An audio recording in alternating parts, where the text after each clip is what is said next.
Hello everyone, welcome back to my new daily blog. কেমন আছো সবাই? আশা করছি সবাই ভালো আছো। তো আজকে আমি বেশ কিছু জিনিস রান্নাবান্না করব, এই জন্য খুব সকাল সকাল ঘুম থেকে উঠে গিয়েছি। আর আমি কিন্তু সবসময় সকালবেলাতেই রান্নাবান্না করে রাখি, এতে করে আমার সারাদিন অনেকটা সুবিধা হয়। কারণ যেহেতু দুইটা ছোট বাচ্চা, এই জন্য তাদের নিয়ে পরে আর রান্নাবান্না করা হয় না।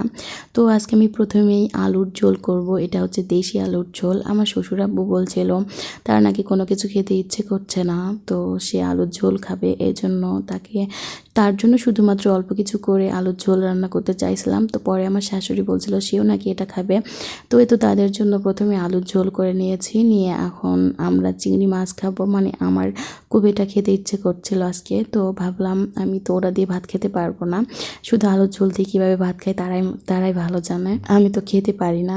তো এই তো আমার জন্য এখন কিছু চিংড়ি মাছ রান্না করব, মানে আমি শুধু না, তোমার ভাইয়াও এটা খাবে। তো আমাদের দুজনের জন্য একটু আলাদা করে রান্না করলাম, আর আমার শ্বশুর শাশুড়ির জন্য আলাদা করে রান্না করলাম আজকে। তাদের যেহেতু বয়স হচ্ছে, তাদের কখন যে কি খেতে ইচ্ছে করে কি আর বলবো। তো এই জন্য যেভাবে তাদের খেতে ইচ্ছে করে আমি সেভাবে সবসময় রান্না করে দেওয়ার চেষ্টা করি। তো আমার এখন মাছটা ভেজে নেওয়া হয়ে গেছে। এখন মাছটা আজকে শুধুমাত্র পেঁয়াজ দিয়ে কষিয়ে রান্না করব, অন্য কিছু অ্যাড করব না। আর আমার আম্মু কিছু গরুর মানে পায়া দিয়ে পাঠিয়েছিল, তো আমার সেগুলো রান্না করা হয়ে ওঠেনি। তো আজকে ভাবলাম এটা রান্না করব, কারণ পায়া অনেক দিন হয়ে গেলে খেতে কিন্তু ভালো লাগে না, এই জন্য ভাবলাম আজকে এটা রান্না বান্না করব।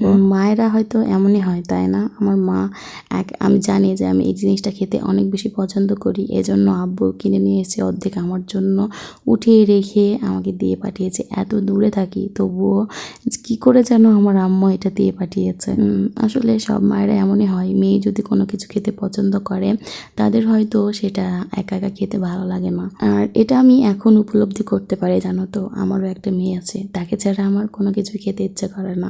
এটা আমি আসলে কখনোই বুঝতে পারিনি। তো এখন যেহেতু নিজেও একটা মা হয়েছি, এই জিনিসটা এখন খুব ভালোভাবে বুঝতে শিখে গিয়েছি। তো আবেগ ইমোশনাল কথা নাই বা বলি, কারণ এগুলো বললে মনটা খারাপ হয়ে যাবে, কারণ মাকে তো আর এখন দেখতে পাচ্ছি না, তাই না? তো এগুলো কথা বাদ দিই।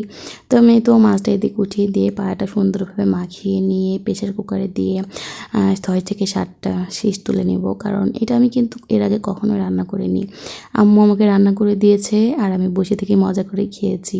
আর এখন দেখো এটা আমাকে নিজেকে রান্না করতে হচ্ছে, যেহেতু প্রথমবার রান্না করেছি। দেখো তারপরেও কিন্তু অনেক সুন্দর কালার এসেছে। আর তোমাদের ভাইয়া বলছিল যে খেতে নাকি অনেক মজা হয়েছে। জানি না, সে আমার সব খাবারই বলে যে অনেক মজা হয়, এটা আমার মন রাখার জন্য বলে, না কেন বলে আমি নিজেও জানি না। তো এই তো পায়া খেতে তো রুটি না খেলে হবেই না আমার। তো রুটি করার জন্য আটা সুন্দর করে মাখিয়ে নিয়ে ঠিক করে রেখেছি। তো এখন রুটি করে নেব। তো আজকের ভিডিও এখানে শেষ করছি। সবাই ভালো থেকো, দেখা হচ্ছে তোমাদের সাথে নেক্সট ভিডিওতে। সবাই ভালো থেকো, আল্লাহ হাফিজ।